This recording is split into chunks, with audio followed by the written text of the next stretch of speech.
Pensem, imaginem um reino muito antigo, onde várias seitas religiosas e filosóficas passavam os dias basicamente a debater verdades absolutas.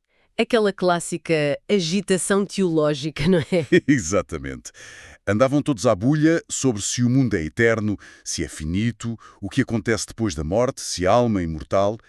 E o rei desse lugar, que já devia estar completamente exausto de tanto dogmatismo, decide fazer uma experiência um bocado insólita. O que, convenhamos, é sempre o melhor ponto de partida para estas histórias. Sem dúvida. Ele manda reunir um grupo de homens que nasceram cegos e coloca-os diante de um elefante. A regra era super simples. Cada um só podia tocar numa parte específica do animal. E depois tinham de descrever o que era um elefante na sua totalidade, certo? Precisamente. E o resultado é hilariante, mas trágico. O homem que tocou apenas na cabeça afirmou com toda a certeza que o elefante era parecido com um grande jarro de água. Claro, porque foi só isso que a experiência dele lhe permitiu aceder. Pois, o que agarrou a presa de marfim jurou a pé juntos que o animal era idêntico a uma lança. Outro que tocou na perna disse que era o tronco de uma árvore. E em poucos minutos estavam todos aos gritos. Dispostos a chegar a vias de facto para defender a sua visão da realidade. É isso mesmo. Bem-vindos a mais uma exploração intensiva. A nossa missão para a conversa de hoje é descer às profundezas das estruturas ocultas da crença. Esta parábola budista dos cegos e do elefante é o ponto de partida ideal, acho eu. É perfeita para ilustrar como a experiência humana lida com a fé. Muitas vezes agarramos numa ínfima parte da realidade e construímos autênticas fortalezas à volta disso. Como se tivéssemos um mapa completo do universo no bolso. Exato. E a tentação de encontrar uma verdade única, uma chave mestra que descodifique tudo, é um impulso incrivelmente antigo na história humana. Tipo aquela ideia de que, no fundo, todas as religiões são a mesma coisa? Sim. Ora bem, se recuarmos ao Renascimento, por exemplo, deparamos-nos com pensadores como o filósofo Marcílio Ficino. Ele estava mesmo convencido de ter encontrado essa chave. O Renascimento foi aquela época de redescoberta constante de textos perdidos, certo? Isso, sem dúvida. E o Ficino e os contemporâneos dele acreditavam ter tropeçado numa teologia original, a chamada Prisca Teologia. Que nome dramático! Pois é. Seria uma doutrina primordial, entregue à humanidade nos primórdios do tempo, que uniria e explicaria todas as grandes religiões do mundo, desde o cristianismo ao judaísmo, passando pelo misticismo egípcio e grego. E a base para essa teoria unificadora eram uns textos atribuídos a uma figura mítica. Um sábio egípcio chamado Hermes Trismegisto, que, traduzido, significa Hermes 3 vezes grande. O famoso? Confesso que, independentemente da validade histórica de tudo isto, ter 3 vezes grande como o título oficial é algo que impõe um respeito imediato. É um nome de peso, sem dúvida alguma. Mas o que é fascinante aqui é que, do ponto de vista estritamente histórico e filológico, essa teoria da teologia original desmoronou-se. Pois, a realidade costuma estragar as boas histórias. Exatamente. Mais tarde percebeu-se que os textos do tal Hermes Trismegisto não eram a nascente de toda a sabedoria mundial. Datam da Antiguidade Tardia, muito depois de Platão. Ou seja, já numa época em que, no Egito, as culturas grega e egípcia estavam ali numa fusão intensa. Sim, portanto, Hermes não foi o primeiro sábio a ditar as regras do divino. No entanto, e isto é crucial, o erro histórico do Ficino é valiosíssimo por um motivo. Qual? Ele aponta para uma verdade estrutural que é inegável. Não existe uma única religião universal primitiva, claro, mas a história da filosofia e das religiões mostra-nos que existem estádios de maturidade, camadas de evolução da crença que são partilhadas por quase todas as grandes tradições. É como se a mente humana tivesse de passar pelos mesmos processos de amadurecimento, independentemente da geografia ou da época em que a pessoa nasce. Exatamente. Uma escadaria conceptual. E é essa escadaria da crença que vamos tentar desmontar hoje, para quem nos ouve. Parece-me que o melhor sítio para começar é mesmo lá embaixo, antes sequer de se colocar o pé no primeiro degrau da religião. Onde a maioria das pessoas se encontra, na verdade. Pois, o ponto de partida não é uma crise existencial ou de fé profunda, é simplesmente a fuga constante através do prazer. É o estado de quem vive única e exclusivamente para a estética do momento. Para maximizar o que é agradável e evitar o tédio a todo o custo. Exato. Como é que as fontes olham para este nível 1, o nível do buscador de prazer? A filosofia chama a isto o estádio estético, e é fascinante ver como quase todas as tradições clássicas alertam para o perigo desta fase. Bem, com a exceção dos epicuristas gregos, não é? Sim, a notável exceção do epicurismo grego.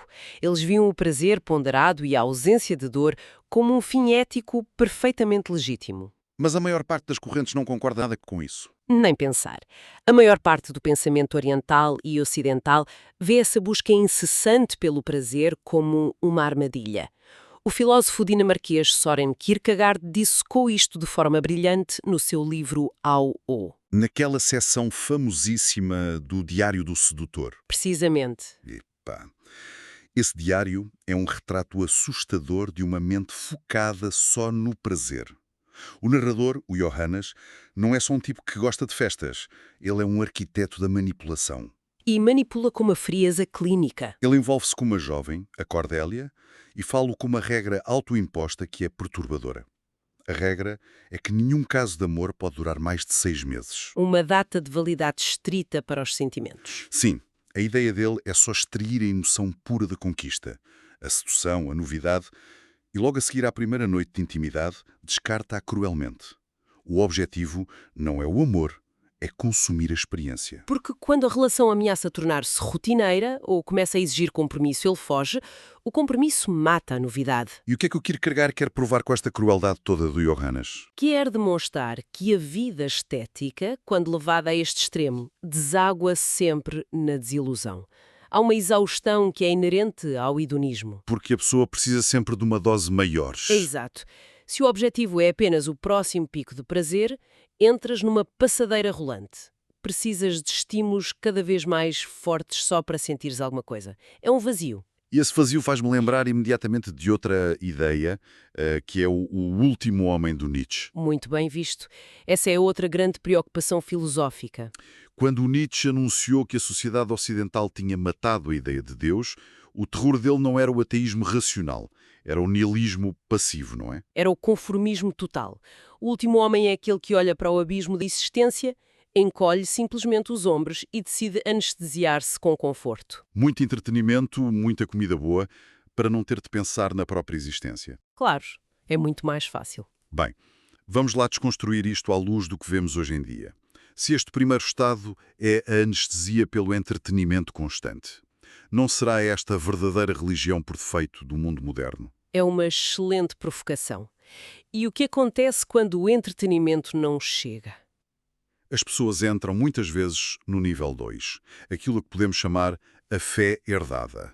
A abordagem muda de ignorar a religião para adotar um rótulo, mas de forma perfeitamente acrítica. Dizem que pertencem a uma fé como se fosse um detalhe demográfico. Sim, é a pessoa que diz que é de uma certa religião, com a mesma leviandade com que diria que é a balança ou Capricórnio.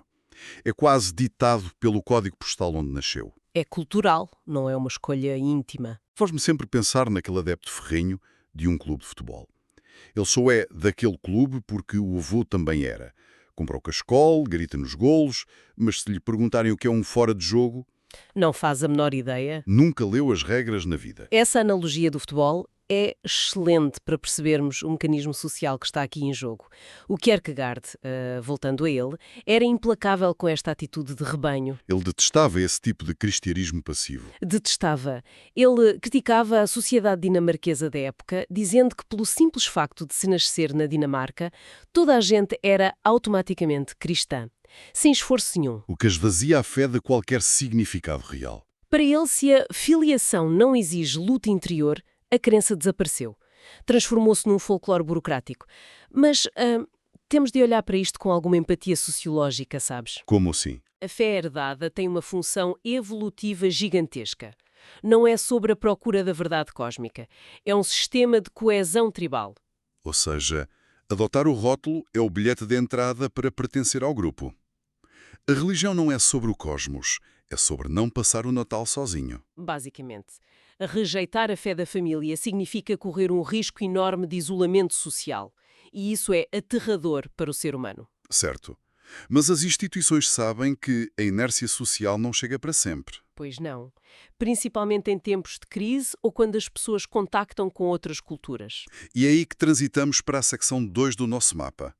Quando o conforto da tribo já não garante a obediência, as estruturas puxam de armas mais pesadas, incentivos mais primários. Entramos nos níveis motivados pelo medo e pelo interesse próprio. O clássico método do chicote e da cenoura. Vamos ao chicote primeiro. O nível 3, o medo da autoridade. Um nível que, historicamente, assumiu contornos muito negros. Aterradores mesmo. Pensemos na autoridade humana através de instituições como a Inquisição. Estamos a falar de centenas de anos de paranoia institucionalizada a torturar judeus, muçulmanos e hereges. Só por questionarem o dogma ou praticarem outra fé em segredo. Mas depois há um chicote que é ainda mais eficaz, que é a autoridade divina. Porque esse não precisa de fogueiras físicas. A fogueira passa a existir dentro da imaginação do próprio crente. Exato. É o terror da condenação eterna. Algo que ficou cristalizado de forma brilhante no inferno de Dante. O motor da crença deixa de ser a comunidade e passa a ser o pânico de sofrer para sempre. O medo é, sem dúvida, um catalisador incrível para controlar o comportamento exterior. Ameaças alguém com tormentos eternos e a pessoa cumpre os rituais todos. Mas isso não é fé genuína. Não, porque o medo paralisa a mente. Gera submissão calculada, nunca amor ao divino. E é por isso que, ao lado do medo, as religiões também desenvolveram a tal cenoura, o interesse próprio. O nível 4. Sim, a grande promessa que atrai o intelecto é a solução para o nosso maior problema, a morte. A ideia de que vamos desaparecer numa noite sem fim é insuportável. O Epicuro tentou resolver isso com a lógica pura, não foi? Tentou. Ele argumentava que a morte não nos diz respeito, porque enquanto estamos vivos, ela não está presente. E quando ela chega, nós já não existimos para a sentir. É um raciocínio lógico implacável. Mas falha redondamente a nível emocional. Saber que não vou sentir a morte não me tira o terror de perder as pessoas que amo. Exato. O ego humano não aceita isso facilmente e é aí que a promessa da vida eterna se torna absolutamente irresistível. Mas nem todas as tradições usam essa promessa de vida eterna para motivar as pessoas. O budismo, por exemplo, não tem uma abordagem completamente diferente dessa obsessão com o além. Completamente diferente. E a melhor forma de compreender isso é através de um diálogo famoso do Buda com um monge chamado Malunkyaputta. Um nome fácil de decorar para quem nos ouve. Pois, este monge estava frustrado e ameaçou abandonar a prática se o Buda não lhe desse respostas diretas a grandes questões. O universo é infinito? O que é que acontece a um iluminado depois de morrer? As grandes questões cósmicas que toda a gente quer saber. E o Buda responde-lhe com uma parábola genial, a da flecha envenenada. Queres partilhar essa história? Claro. O Buda diz-lhe para imaginar um homem que é atingido por uma flecha cheia de veneno letal. Os amigos correm a chamar um cirurgião para a retirar. Uma emergência médica óbvia? Sim, mas o homem ferido recusa o tratamento e diz, não toquem na flecha. Exijo saber primeiro quem disparou, qual era a cor da pele dele, de que madeira era feito o arco, de que pássaro vieram as penas da flecha. E enquanto faz essas perguntas todas? O veneno espalha-se e ele morre, claro. O absurdo é total. O budismo está a dizer-nos que o nosso foco na cosmologia é igualzinho a esse homem moribundo. O objetivo não é um prémio cósmico futuro, é retirar a flecha do sofrimento no presente. É uma abordagem terapêutica e prática. Completamente. Mas no Ocidente, esta cena do interesse próprio e do cálculo utilitário tomou uma forma muito mais mercantil, a famosa aposta de Pascal. O nível máximo do utilitarismo espiritual? Sem dúvida. O Blaise Pascal pôs o problema da fé como um jogo de probabilidades. Ele dizia que, na dúvida, acreditar em Deus é a única escolha racional. Se Deus existir, ganhas a eternidade. Ganho infinito. Exato. Se não existir, perdes apenas alguns prazeres terrenos. A matemática diz que deves forçar a crença. E é aqui que a coisa fica mesmo interessante. Porque levanta problemas graves. Levanta? Não achas isto o cúmulo do cinismo? É um seguro contra todos os riscos para o além. Se eu for rezar só porque fiz uma folha de cálculo, um Deus omnisciente não vai perceber logo que eu sou uma fraude? Vai, claro. E pior, o Pascal assume que as opções são só o Deus dele ou nada. Mas e se eu apostar no Deus errado, no meio de milhares de religiões? Se ligarmos isso ao panorama geral da evolução da crença, a tua objeção é exatamente o que faz as pessoas avançarem para o nível seguinte. A dissonância cognitiva, não é? Exato. A mente inquisitiva não consegue fingir a fé de forma sustentável. Esse falhanço brutal da matemática aplicada ao espírito força a pessoa a assumir a responsabilidade pela sua crença. Entramos no nível 5, a fase de assumir a responsabilidade e do estudo racional, onde a pessoa vai finalmente ler os textos originais, em vez de ir na cantiga dos outros. E é, ironicamente, a fase em que muita gente abandona a religião. Pois, porque começam a ler com atenção, encontram contradições históricas, encontram regras morais inaceitáveis, pedem explicações e recebem respostas vazias. Sentem-se enganados e saem. É um desfecho super comum. Mas para aqueles que decidem ficar e conseguem reconciliar o seu intelecto com a tradição, a crença sofre uma mutação. Passa a ser profundamente interiorizada. Há um paralelo com o budismo aí, não há? Sim, na tradição Theravada, isso reflete-se no primeiro estádio da iluminação chamado Sotapanna. A pessoa deixa de acreditar que rituais mecânicos trazem salvação. A responsabilidade passa para as suas próprias ações e ética. É um nível de compromisso absoluto que prepara o terreno para a nossa próxima paragem. O nível 6, a maturidade religiosa e o ascetismo. O pico da devoção. Aqui, a divindade torna-se o único objetivo real. Os confortos perdem o valor. Vemos isto no hinduísmo naquele estado chamado sannyasa, onde renunciam a posses, família, identidade social. Para focarem inteiramente na união com o divino, o Brahman, que permeia todas as coisas. E magoar alguém é visto como magoar o próprio tecido do universo. O Kierkegaard tem uma figura para descrever este nível 6, o cavaleiro da resignação infinita. É o indivíduo com uma disciplina imaculada que renunciou ao mundo temporal. Deixa-me usar uma metáfora um bocado mais terra a terra para quem nos ouve. É como se a religião fosse um videojogo de extrema complexidade. Um videojogo? Sim, a pessoa percebe como maximizar a pontuação espiritual. E fica tão focada em bater o recorde de rezar mais horas, jejuar com perfeição, que não dorme, não come e esquece das outras pessoas. Essa imagem ilustra bem o perigo desta fase. Então, o que é que isto tudo significa? Não será este nível 6 uma forma de isolamento glorificado? Virar as costas ao mundo real só para ter a folha de serviço espiritual imaculada? Isto levanta uma questão importante, de facto.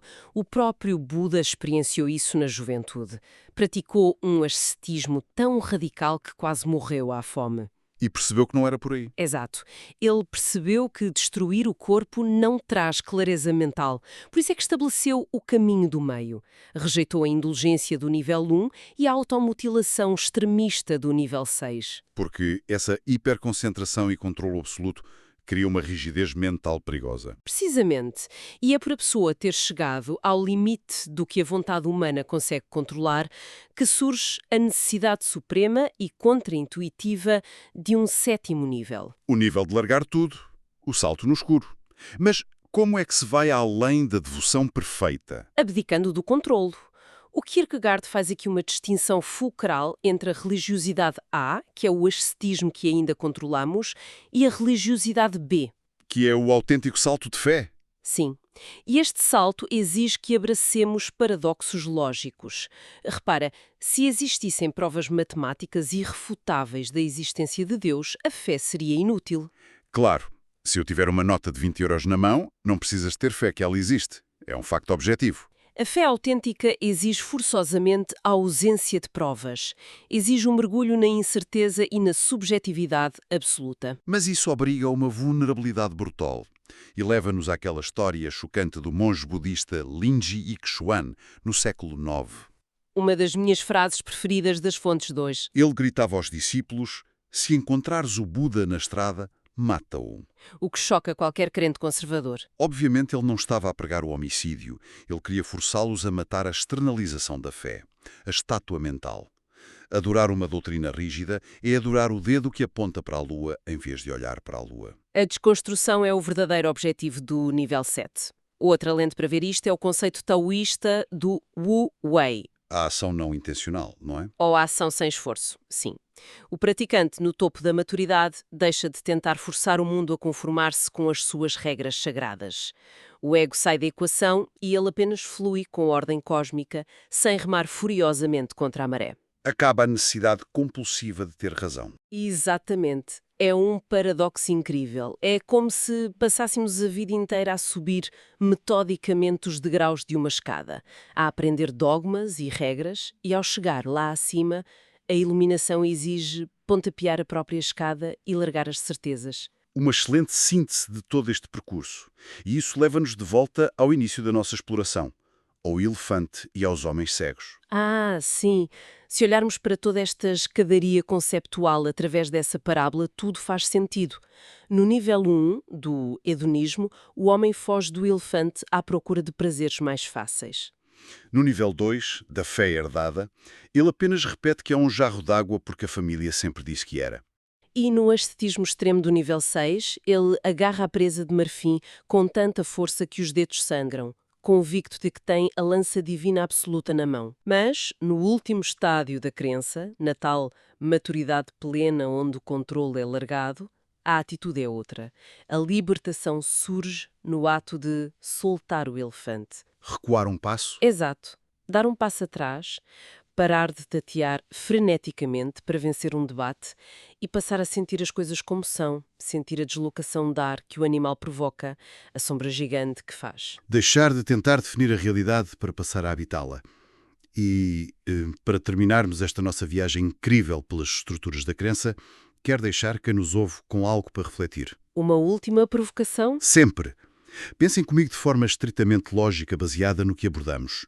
Se o patamar mais elevado de evolução espiritual exige a desconstrução absoluta dos dogmas, a recusa de rótulos externos e o abandono do julgamento moral, adotando um fluxo natural, livre de ego, Onde é que isso nos leva? a questão é inevitável.